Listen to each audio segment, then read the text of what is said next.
At Starbound, we tell stories the human way, not with artificial voices or AI slop. In the end, what's HFY without humanity? Subscribe to keep it this way. My name's Stellarski. Let's begin. Explosions at Depot 64 hammered vibrations through the plasteel-laced floor, a percussion that resonated in his teeth. Overlapping fire from the phalanx line stitched vivid magenta lines through the dust-choked ruins, each bolt ending in a sharp crack and a spray of shattered stone. The pressure wave vibrated through Sergeant K. Varga's boot soles. He crouched behind a fractured command bunker wall, counting the enemy fire's rhythm. 3-round bursts. Pause. Shift target. Repeat. Calculated. Predictable. The phalanx were always predictable. "Dominguez!" Varga's voice rasped, a grit of sound against the din. "On me! Cover and fire! 2 mags, then we move!" He glanced over his shoulder.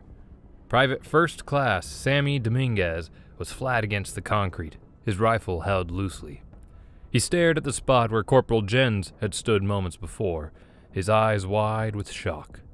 A blackened crater scarred the plasteel-laced floor.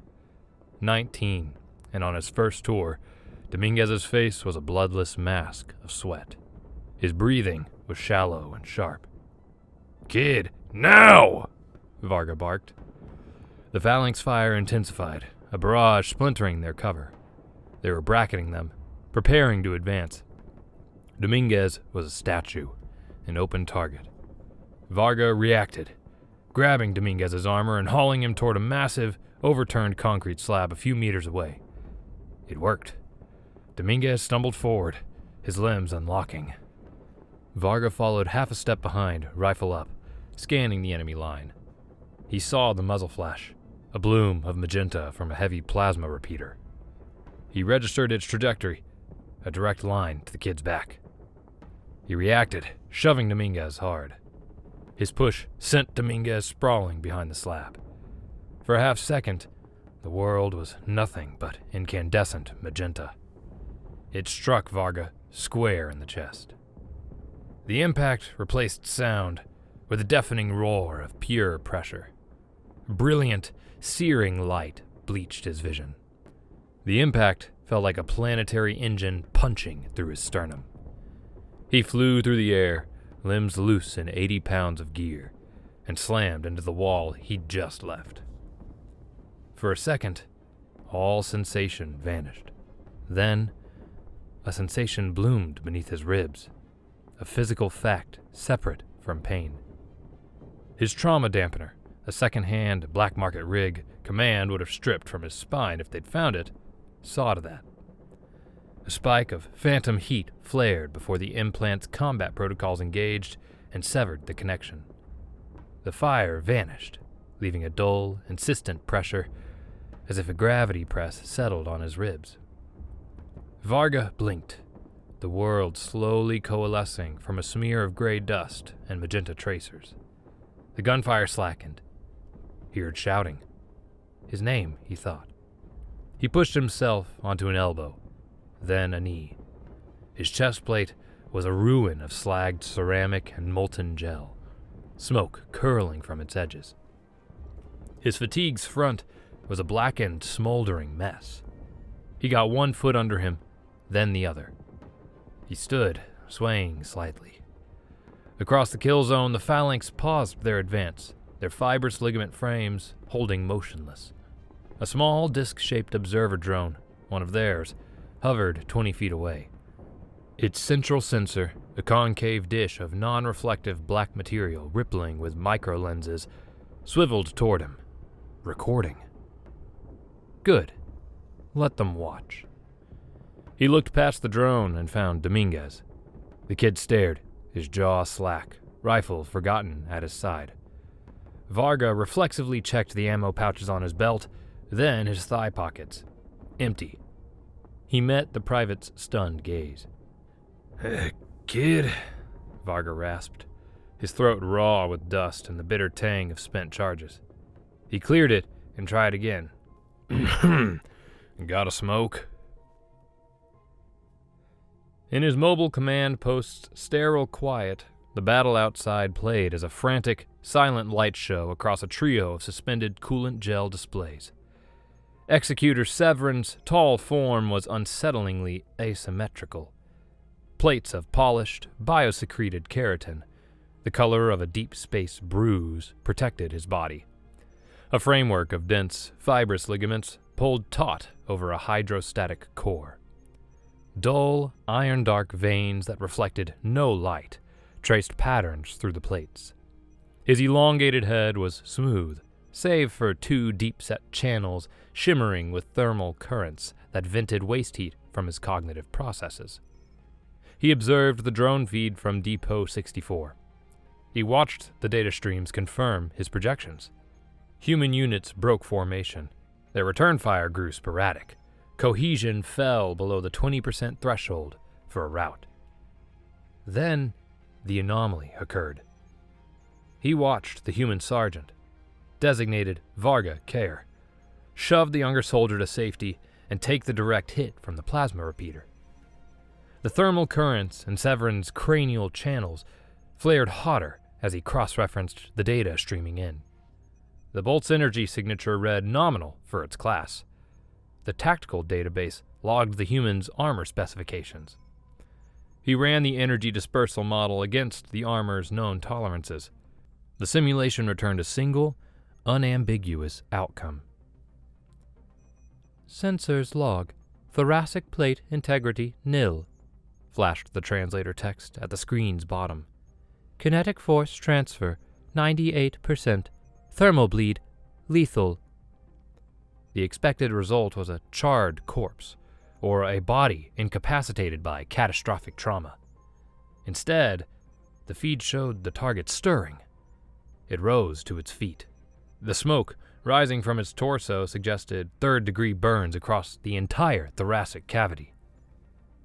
Beside Severin, his second-in-command, sub-executor Yill, emitted a sharp, questioning series of percussive clicks. Yill, whose philosophy was overwhelming force, clicked in agitation. This event defied the simple calculus of action and reaction. Severin remained still, processing the feed. He watched the human pat his pockets. He watched him speak to the younger soldier. The drone's audio sensors captured the rough, grating words. The translation software spun, rendering Yill's clicked query into text first, as the sound was louder and closer. How does he feel nothing? The text hung on the screen, a perfect caption to the image. Severin leaned forward, the resonant hum of his baseline communication sharpening by a half tone. An anomaly, a variable fitting no equation. And Severin lived to solve variables. Hold still, damn it! Lieutenant Sona Day's voice came out tight and controlled. She used the same tone to call in an artillery strike or diagnose a compound fracture. The phalanx assault faltered just after Varga got to his feet. Their calculated advance collapsed into a confused retreat, their lines breaking. Sona accepted the reprieve. She knelt in the dirt beside Varga, a dermal regenerator in one hand, shears in the other. She cut away the smoldering remnants of his fatigues and ruined armor vest. The sight underneath made her breath catch, a reaction she immediately suppressed. A spiderweb of cracks radiated from a central molten crater in the ceramic plate. Beneath it, his chest was a ruin of blackened, weeping flesh. The deep burn covered nearly a third of his torso. Varga leaned against the concrete slab, the cigarette from Dominguez dangling from his lips, its tip a cheerful orange glow. "Just a scratch, LT," he grunted, wincing as she peeled a piece of melted composite from his skin. Don't call me LT, she said reflexively. She applied a thick layer of expanding biofoam that hissed as it sealed the wound from the contaminated air. She pulled out her worn field scanner, a piece of tech that had seen as much action as she had, and ran it over the injury. The display lit up. Tissue damage severe. Internal bleeding minor for now. Nociceptive pathways, a flat line. A dead, unwavering green where a screaming red peak of agony should have been. She narrowed her eyes. She reached out and tapped the faint, puckered scar tissue just below his collarbone, the sign of an unsanctioned neural implant. Care? What's your pain level? She asked, her voice quiet. Peachy? He took a drag from his cigarette, the smoke a thin gray plume in the dusty air. I feel pressure, a deep, persistent weight. She looked from the flat line on the scanner to his steady gaze. Pressure that should have you in a trauma-induced coma. She powered down the scanner and gripped his arm tightly. Inside. Now. She pulled him into the wrecked med bunker. The small space smelled of antiseptic and blood. She shoved the scanner in his face. Look, your temper rig is blocking all pain signals. That's a critical failure. It's working, he countered, his voice a low rumble. It's keeping me on my feet. That's all that matters. Is it? She stabbed a finger at the screen. You've got backblast shrapnel lodged 2 inches from your subclavian artery. You're bleeding internally. Slowly, but bleeding. Your rig blocks the signals warning you of the damage. You could just fade out. Feel a little tired, then die. She stared at him. Remember Corporal Ishida? Last tour on Khorsabad? He had a black market rig just like yours. Took a piece of rebar through the leg. Said he was fine. He bled out on my table an hour later, apologizing for getting my floor dirty. A muscle in Varga's jaw jumped. He looked away, down at the cigarette, burning between his fingers. He remembered Ishida.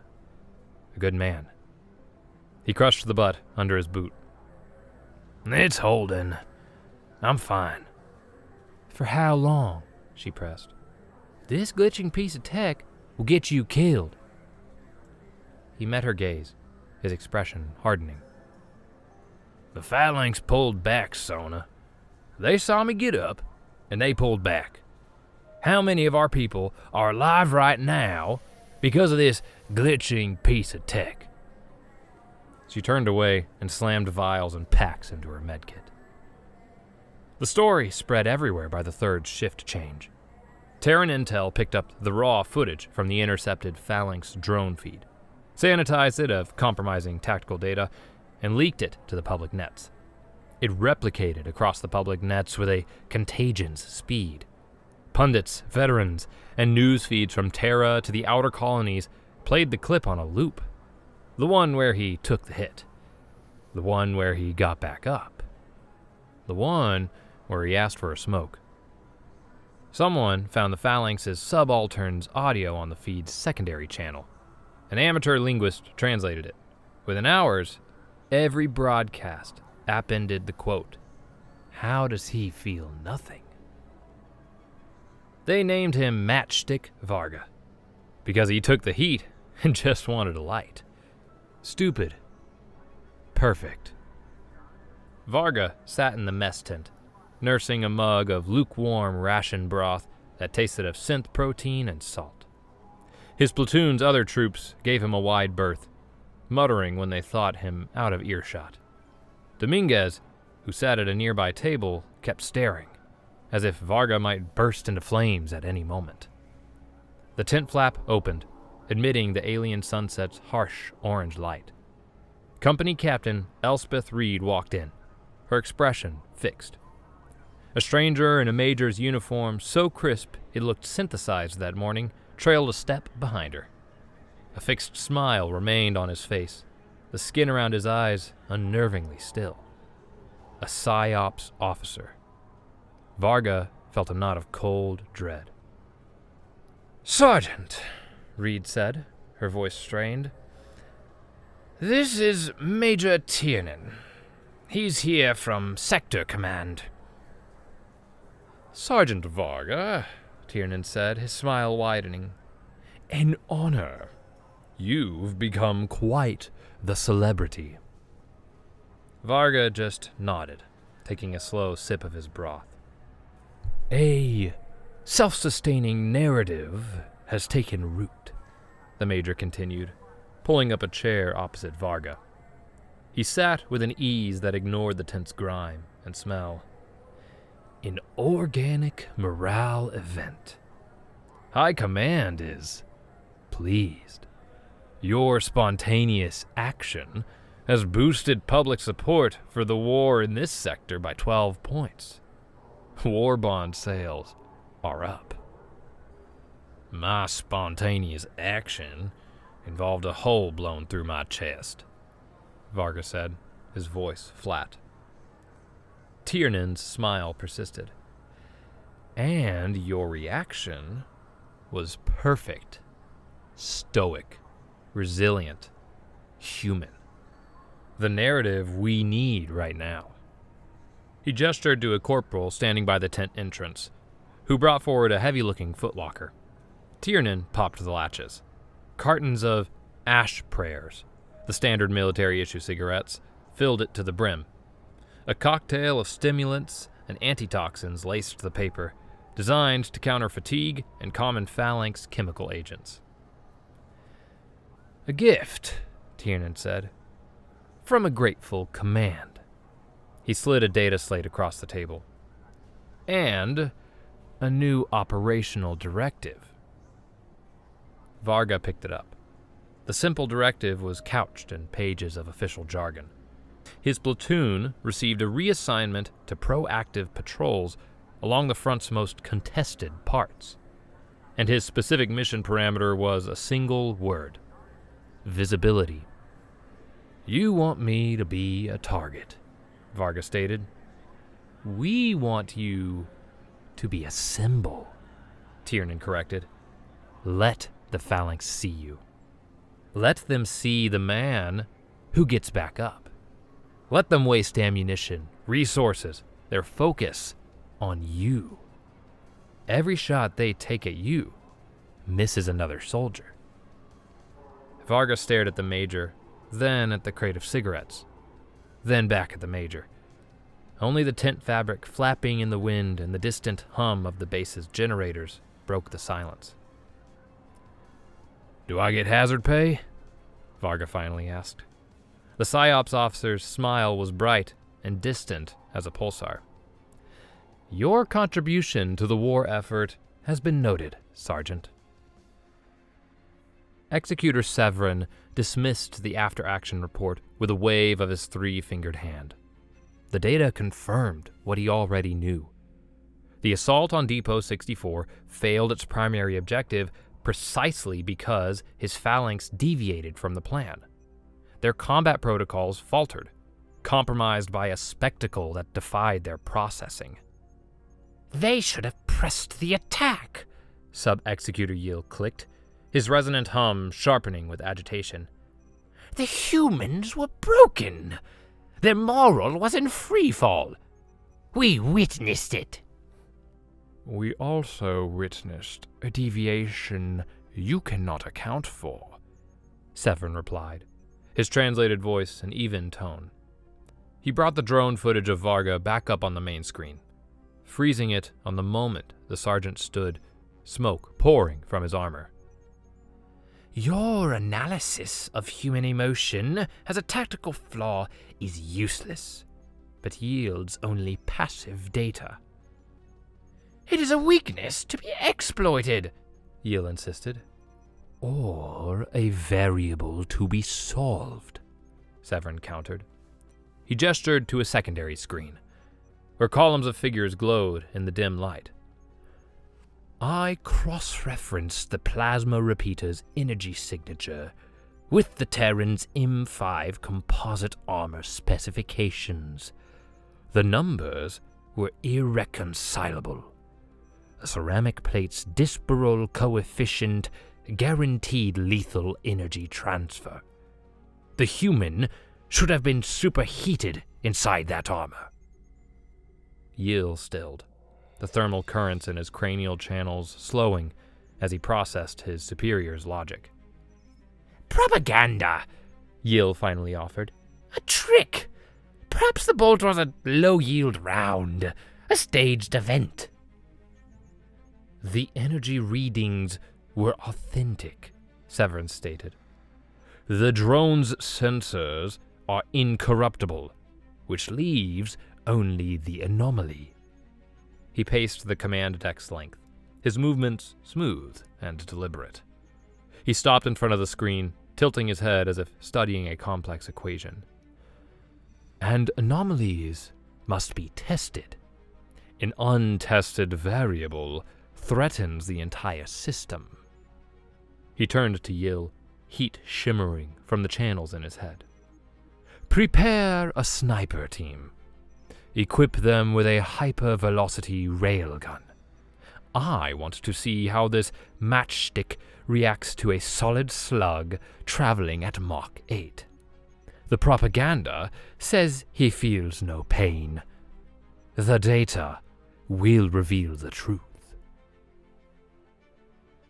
The patrol moved through the skeletal remains of a suburban development. The phalanx had glassed it from orbit months ago, leaving only concrete foundations and ghostly street outlines.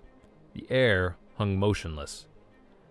Varga's new mission directive meant they walked point, drawing the map for everyone else with their blood.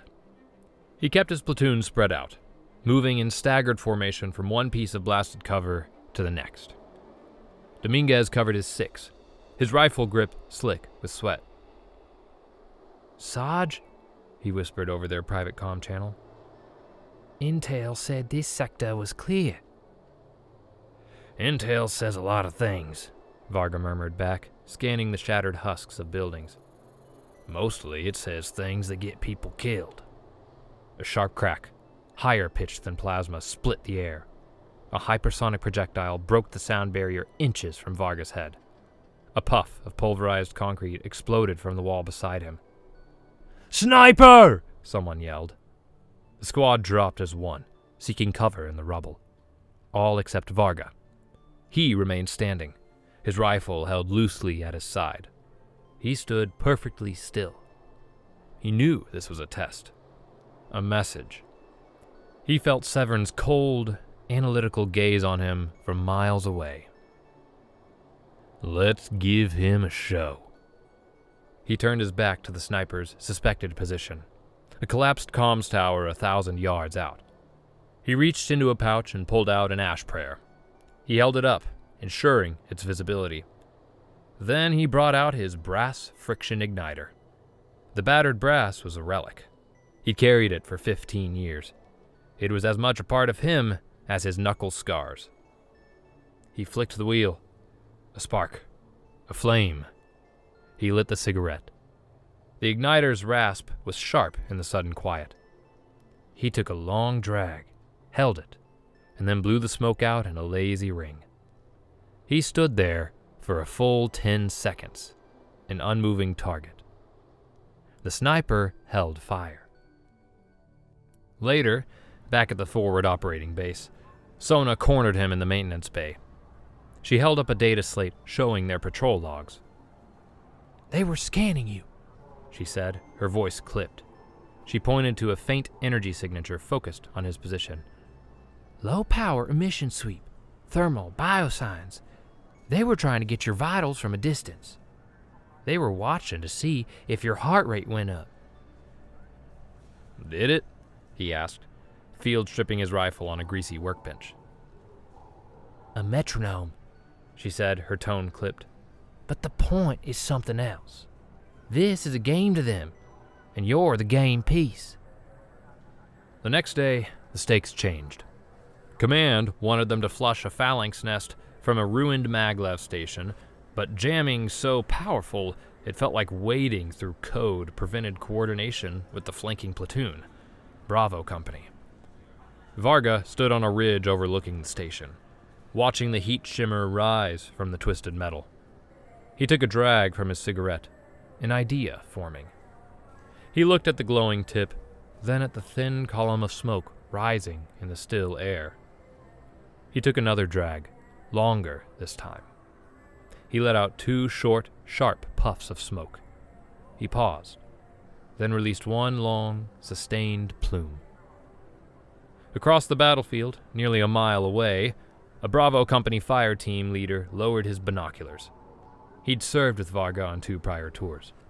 He recognized the code. 2 short, 1 long. Advance on the left flank. He gave a series of sharp hand signals to his squad. Bravo Company hit the phalanx from the flank, while Varga's platoon laid down a base of fire from the front. Fixated on the lone, smoking figure on the ridge, the phalanx were caught by surprise. They broke and ran, leaving the objective in human hands. As they cleared the station, Dominguez jogged up to Varga, his face flushed, eyes bright. "I saw what you did, Sarge," he said in a hushed voice. "The smoke signals. They were watching you. They were so focused on you, they never saw us coming." Varga just nodded and took another drag from his ash prayer. The legend was useful, he knew. But as he looked out over the wreckage, a cold apprehension settled in his gut. He was propping up a myth, one stray shot from collapse. "Take off your boot." The order came out sharp. Varga sat on a medbay cot's edge, cleaning his rifle for the 3rd time that day. "I'm fine, Lieutenant," he said, focused on his work. "That's an order, Sergeant," she said, her tone flat and unyielding. He sighed and set the rifle aside. He unlaced his boot and pulled it off, followed by the thick, sweat-soaked sock. He knew what she would find. During the fight for the maglev station, a phalanx grenade went off nearby. He'd felt a series of small impacts against his leg armor, just a series of dull thuds thanks to the dampener. He'd dismissed it.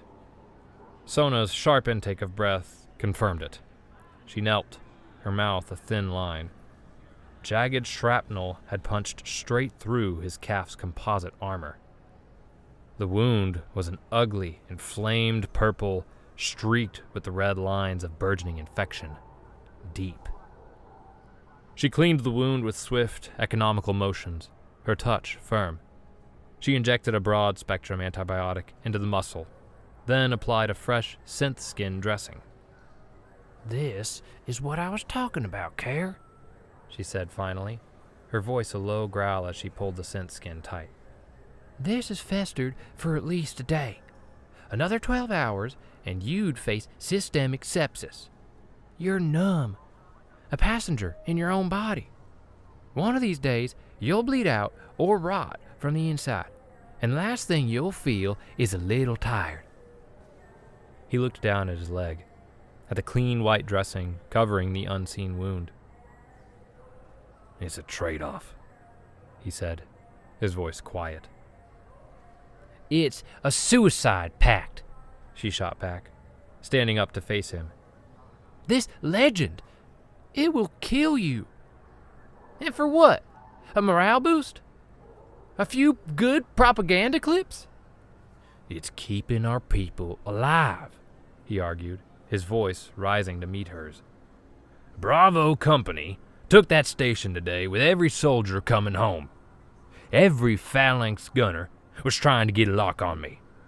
What's one infected leg against the 4 troopers who came home today because the enemy was aiming at the myth?" Sona turned her back on him, her shoulders rigid. Only the snap of a latch on her medkit broke the silence. In his command post, Executor Severin analyzed the new data. The skirmish at the maglev station was, on its surface, a minor human victory. But to Severin, it was a wealth of information.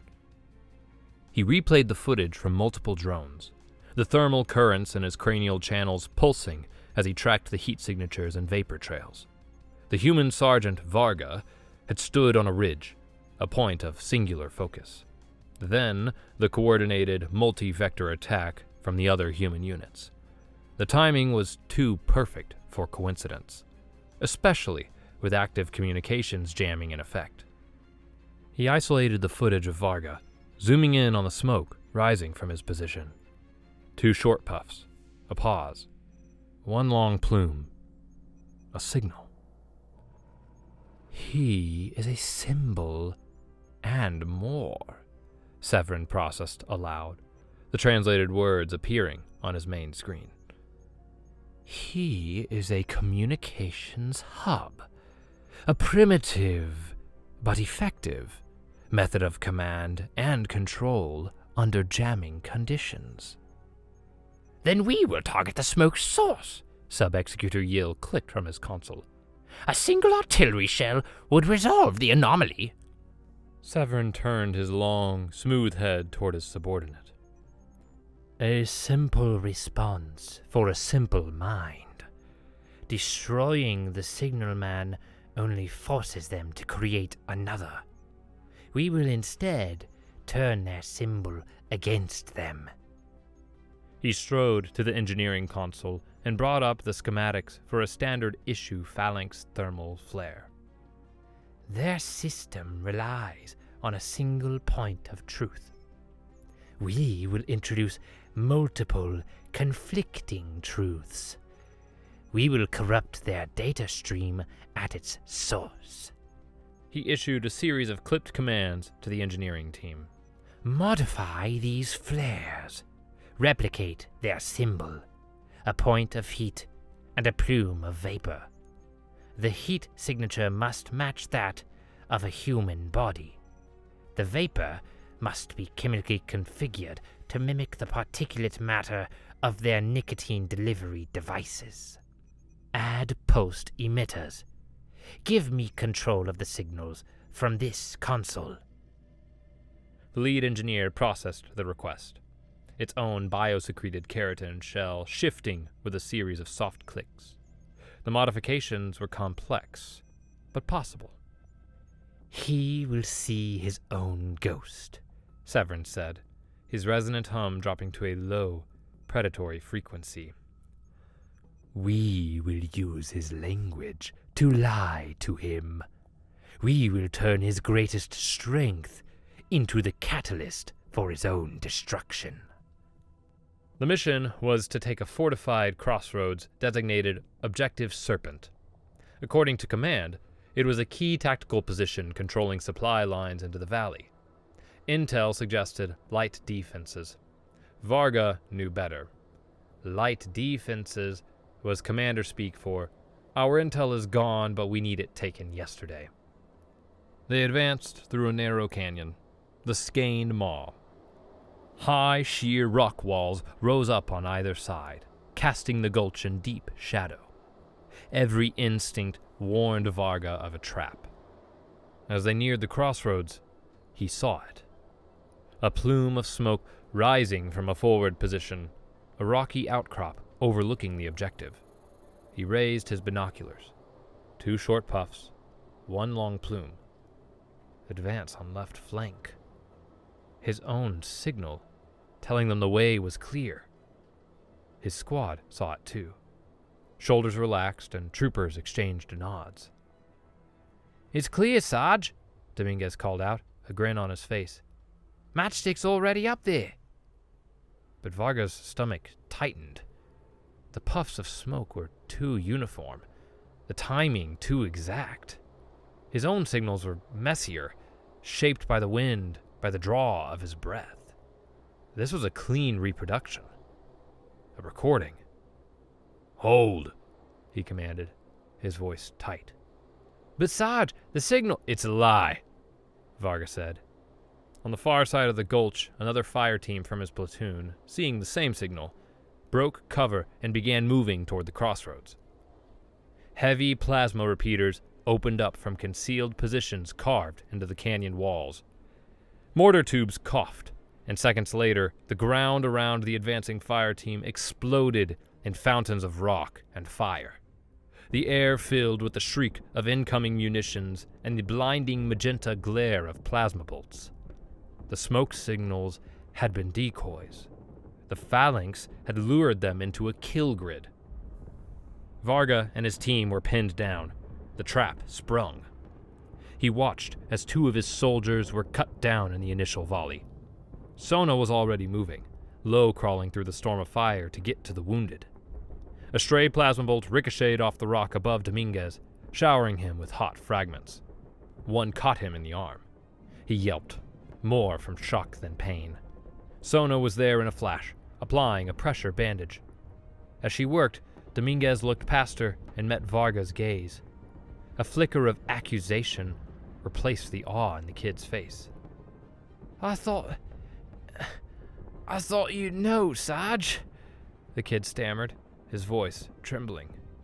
That you would see through it. Varga stared back, then looked at the canyon rim, watching the magenta tracers stitch a cage of fire around them. The light failed, the harsh orange sun dipping below the canyon rim. Long, sharp shadows stretched across the gulch, turning their meager cover into islands in the deepening gloom. The phalanx held their position. They were content to wear them down with mortars and suppressive fire. Patient. Sona finished triaging the last of the wounded. 2 dead, 4 wounded, 2 of them seriously. Ammunition was critically low. Medical supplies were exhausted. They were trapped. She crawled over to Varga, who was huddled behind the wrecked chassis of a transport vehicle. The air around them was thick with the smell of burnt rock. This is it, isn't it? She said, her voice flat. The legend is a liability. Severn stopped trying to kill the myth.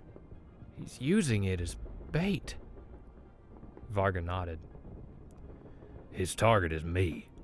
It's always been me. He wants to prove I'm a fraud. He ran a hand over his face, leaving a smear of grime on his cheek. He wants to dissect the lab rat. As he spoke, a faint, rhythmic pulse strobed across the screen of Sona's wrist comp. It was a waveform she recognized. A phalanx long-range bioscanner, sweeping their position. They were still collecting data. Even now, with victory assured, Severn was still watching, still analyzing. He still wants data, she murmured, staring at the pulsing wave. She looked from the scanner to Varga, her expression sharpened with a new, terrifying thought. She looked from the scanner to Varga, pinning him with her stare. If he demands proof you're a fraud, let's give it to him. Let's give him the most definitive data he could ask for. Varga gave her a questioning look. Let's give him proof of your death, she said. A definitive signal. Varga's expression shifted from confusion to a grim understanding. A slow, grim smile touched his lips for the first time that day. You want to turn the myth inside out. Varga gathered the 10 surviving members of the platoon. They huddled in the cramped space behind the wrecked transport, their faces pale and streaked with dirt in the gloom. He was direct. Listen up, he said, his voice low and steady. The stories you've been hearing about me, they're just stories. A lie that got out of hand. He tapped his own chest. I feel pain. I get hurt.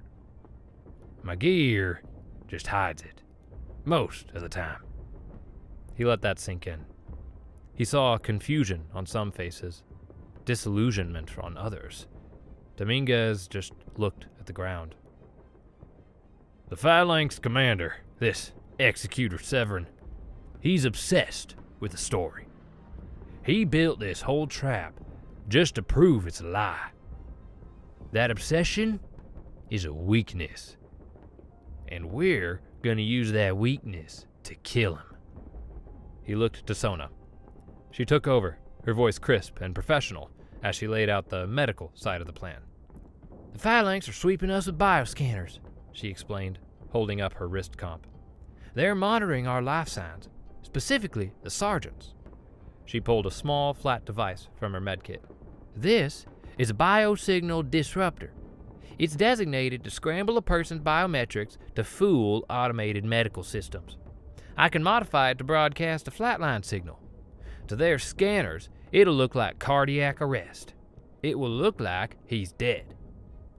Varga took back the briefing. Severin is an analyst. He needs his data. Confirmation of my death will make him overconfident. He's going to want to see the body to collect his specimen. He'll either send a collection team in, or he'll move his own command element forward to the ridge to survey his victory. Either way, he exposes himself. And when he does, we'll be waiting.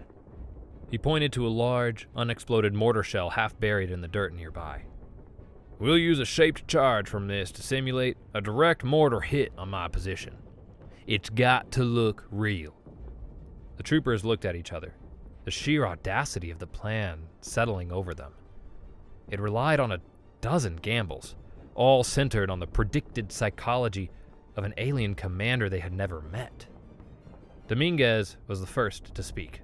He looked up and met Varga's eyes. The accusation in his expression was gone, replaced by a grim readiness. Well, what do you need us to do, Sarge? One by one, the others nodded. They began checking their weapons, redistributing the last of their ammunition, their movements economical and full of purpose. Executor Severin observed the unfolding situation, the steady hum of his speech indicating contentment. The human platoon was trapped. His thermal decoys had worked, exploiting their reliance on their signaling system. He had focused a disproportionate amount of firepower on the last known position of the anomaly, Sergeant Varga. It was only a matter of time. They are contained, Yill clicked, his hum rising in pitch. Shall I order the final assault? No, Severin replied. Patience. They are a data set approaching its conclusion. Let them exhaust their resources. Let the data mature. He zoomed a drone's optical sensor in on the wreckage where the humans were hiding. He could see movement, a figure larger than the others. Varga. Prepare collection team, sub-executor. I want the specimen intact. I will dissect this smith myself. Varga crawled out from behind the transport, finding a position in the open. He settled himself in a shallow crater, making himself an obvious, tempting target. Sona knelt beside him, her fingers keying a sequence on the biosignal disruptor. The setting sun cast long shadows that painted her face in shades of orange and deep purple. "This'll hurt," she warned, her voice barely a whisper. "The disruptor has to bypass your temper rig to work. For a second, you're going to feel everything. The feedback will feel like dying." He just nodded. He thought of the pain, the raw, unvarnished agony of his injuries, and his breath hitched. He reached into his pouch and pulled out his brass friction igniter. He pressed it into her hand. "Keep this safe for me, LT." She looked at the battered piece of brass, then at him. For the first time, she accepted the name. She just closed her hand around it and nodded. Varga pushed himself up, making himself visible over the lip of the crater. He took out his last ash prayer and stuck it between his lips. A final performance for the ghost in the machine. Across their small, fortified position, he heard the soft clicks of safeties being disengaged. His platoon was ready. He looked up at the darkening sky and waited. He took a slow, deliberate drag from the cigarette. The cherry flared to life, a tiny star in the glowing darkness. On his helmet's HUD, a thin red line appeared, tracking the trajectory of an incoming mortar shell. It was arcing toward him. Perfect. Just before the estimated impact, Sona's voice came over his private comm, a single, sharp word. "Now!" she triggered the disruptor. A switch was thrown, and the dam holding back a universe of pain shattered. For the first time in months, his nervous system came screaming back online.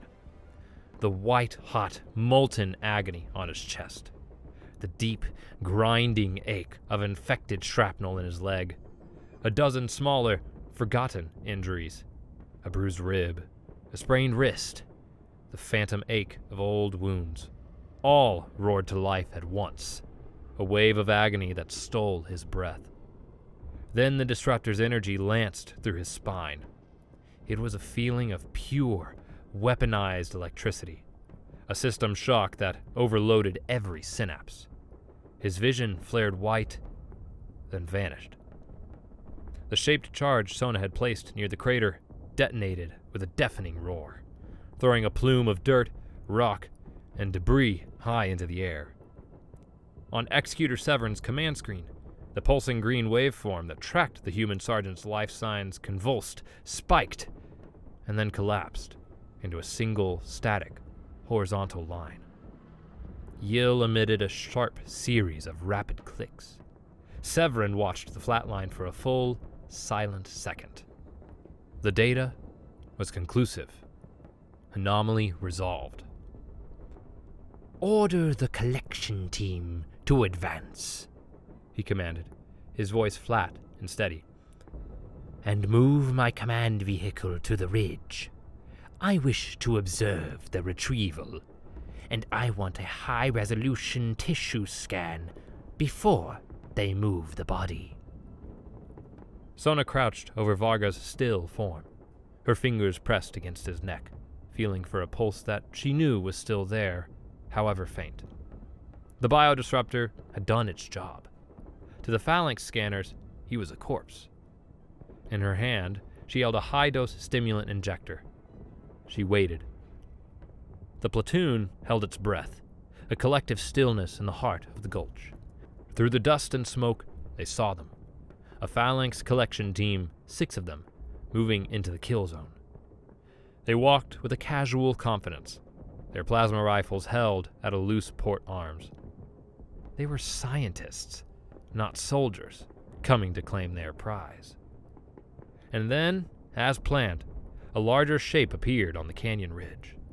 A phalanx command vehicle, its distinctive, angular silhouette outlined against the bruised twilight sky. Severin.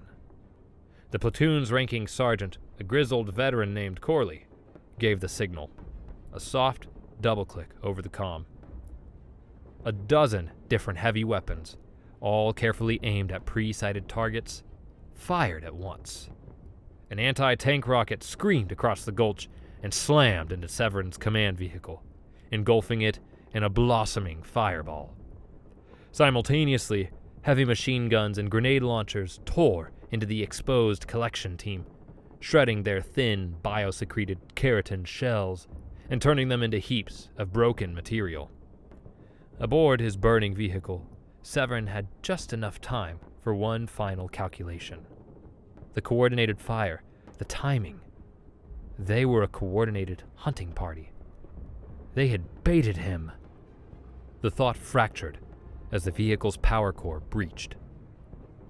Consciousness returned as a sharp, brutal stabbing in his thigh. Sona was kneeling over him, ramming the stim injector home. The drug hit his system like a lightning strike, and with it came the pain, raw, unfiltered, all-consuming. His newly reawakened nervous system screamed. His trauma dampener, shorted out by the feedback loop from Sona's disruptor, was dead. He felt everything. The grit of the dirt under his cheek, the chill of the evening air on his sweat-soaked skin, the fire in his chest, the grinding agony in his leg. He gasped, a ragged, desperate sound, his body convulsing. "Easy, Care, easy." Sona's voice was a steady anchor in the storm. "Breathe, just breathe." He forced his eyes open. The world was a spinning, blurry mess. Around him, the burning wreckage of phalanx vehicles cast a flickering, hellish light. The battle was over.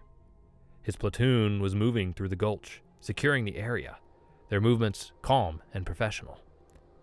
His vision cleared. He saw Dominguez kneeling beside one of the dead phalanx, checking it for intel. The kid looked up and met Varga's eyes. He offered a tired, genuine grin. Sona was running her scanner over him, her brow furrowed in the firelight. The feedback from the disruptor, it cascaded through your rig. Fried the whole system. Caused permanent nerve damage along the primary relays. She met his eyes, her own wavering. You'll walk again. With time. But your fighting days are over, Care. For real this time. He looked down at his hands. They were trembling, a fine, palsied tremor that defied his control. He tried to make a fist, but his fingers refused to close. He could only feel the dirt, the fire, the pain. Back at the main base, the story of what happened in the Skane Maw began to spread. But this time, the legend was different. The PsyOps officer tried to spin it as Matchstick Varga's final, heroic sacrifice, a tale of a man who drew the enemy in for one last glorious kill. But the soldiers, passing the story from one to another in hushed tones, knew the truth. They spoke of a sergeant who trusted his platoon, of a lieutenant who devised an impossible plan, and of a squad that outthought and outfought a superior enemy. Captain Reed debriefed Varga and Sona in her cramped office. Sona's official report listed the prohibited tech they'd used, the regulations they'd broken, the death they'd faked, and the 100 other reckless gambits they'd taken. Reed read the whole thing, her expression unreadable. She looked at the confirmed kill report of a phalanx executor, a major strategic victory that had turned the tide in their sector. Then she looked at the two officers sitting before her. She took Sona's report, stamped it top secret, and filed it away in a digital vault under a permanent security seal. My report will state that your platoon executed a textbook ambush, resulting in the death of Executor Severin, Sergeant, she said, her voice formal. It will also state that you sustained disabling injuries during the engagement. She paused. I'm recommending you for the Star of Terror and an immediate medical discharge. Later, Varga sat in a wheelchair outside the medical wing, watching the twin moons of the alien world rise over the horizon.